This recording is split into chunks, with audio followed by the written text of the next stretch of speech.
Hello, welcome to my video. Today we're talking about the Glenn Johns technique.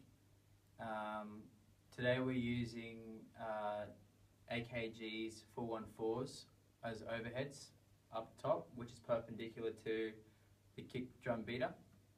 We're also using another AKG 414 to the right of the floor tom, usually 6 inches away from the floor tom, and it needs to be the same distance from the upper overhead to the overhead to the right.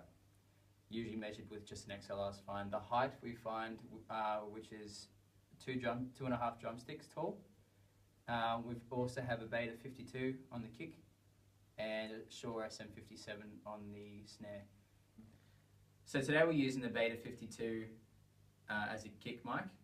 It has a great low frequency response. It'll catch all your low end, all the sub frequencies and things like that as well.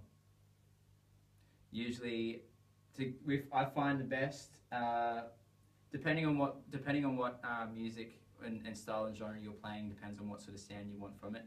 The further in the drum, the more like boomy bass tones you receive, and the further it's out, the more treble the reaction of the kick becomes. Right, so what we got over here, little beauty, an SM57, perfect for the medium frequency response. Now, the way I position it is about 2 centimeters or 3 of my fingers away from the skin of the drum, pointing to the middle of the skin. But obviously you have to be careful because if, it's all depending on the drummer himself, he may sort of find that he could actually collect the microphone as he's playing. So you have to accommodate for the player and what he's suited for. That's been the Glenn Johns technique. Originated in the 60s. Himself, a minimalistic technique.